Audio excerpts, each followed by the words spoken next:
Hello everyone, my name is Aris and this is my wife Angie. We're glad to have you here today. With us are our two kids. We have been married for 12 years. I'm working as a supply chain manager and my wife is a homemaker and also a family advisor. We are both homeschooling our two kids. We are not here because we have already perfected our parenting skills.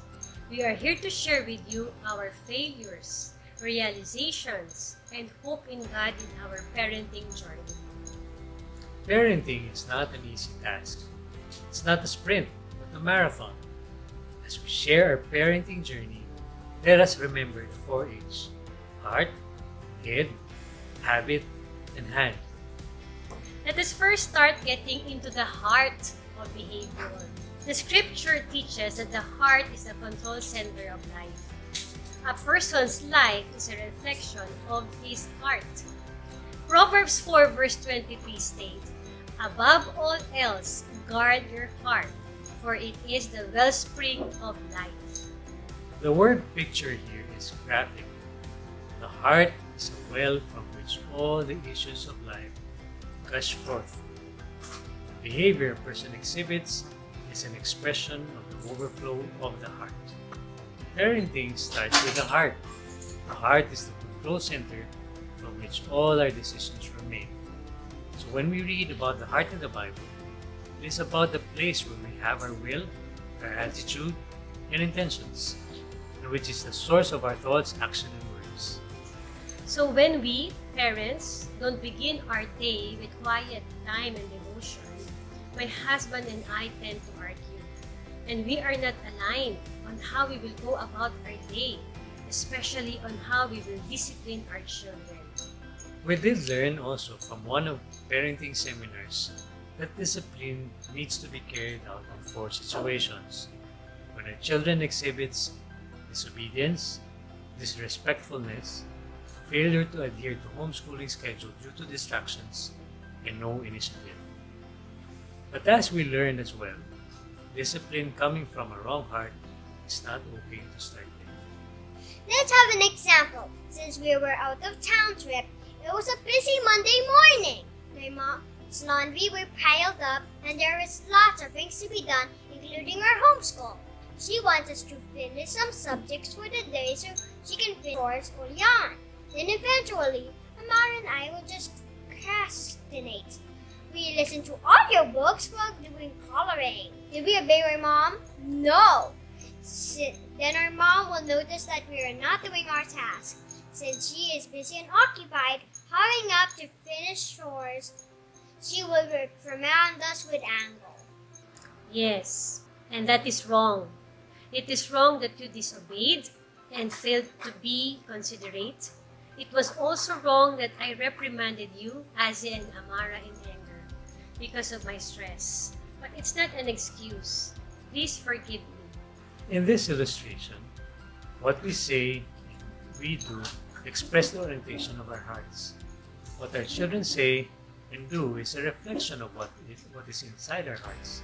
Luke 6, verse 45 states this point. A good man brings good things out of a good stored up in his heart, and an evil man brings evil things out of the evil stored up in his heart. For out of the overflow of his heart, his mouth speaks. Next H is the head, or our intellectual mind.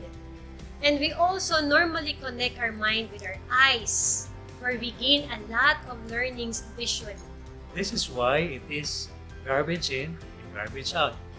What we feed our eyes and eventually our minds is important. And the most common source of knowledge of information is the internet. But we need to be cautious of how we and our children use this.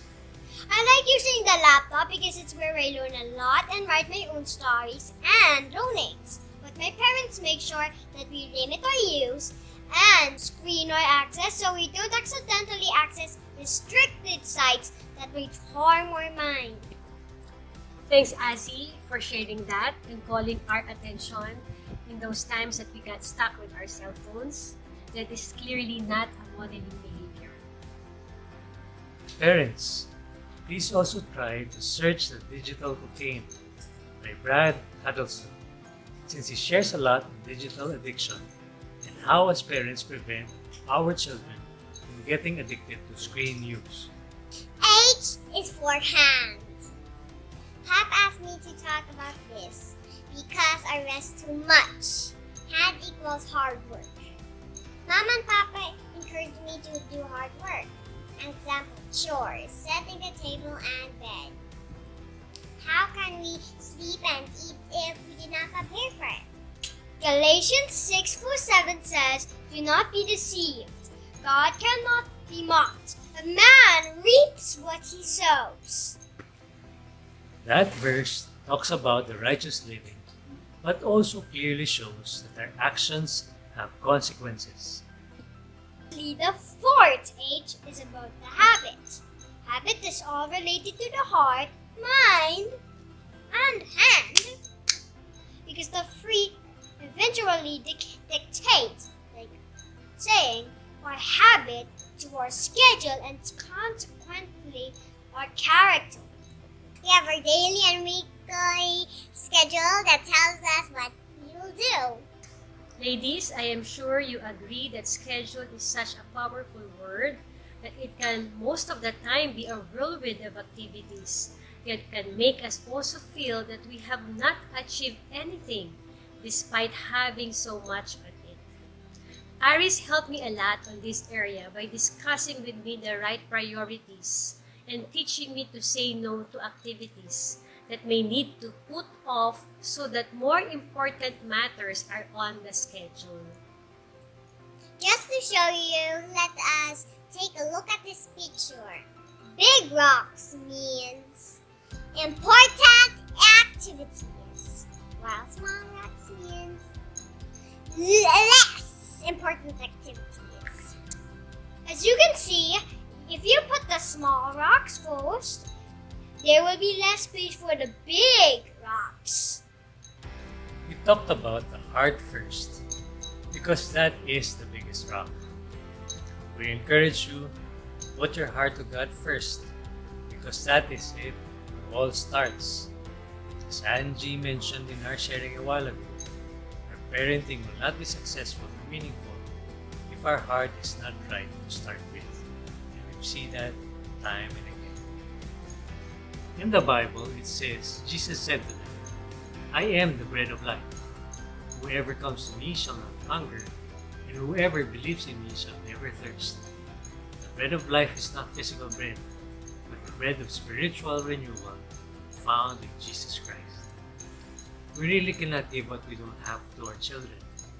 Yeah, we encourage you to draw yourself to God so that we can draw the right heart, head, hand, and habit towards our children. This is Addis, Angie, all saved by grace.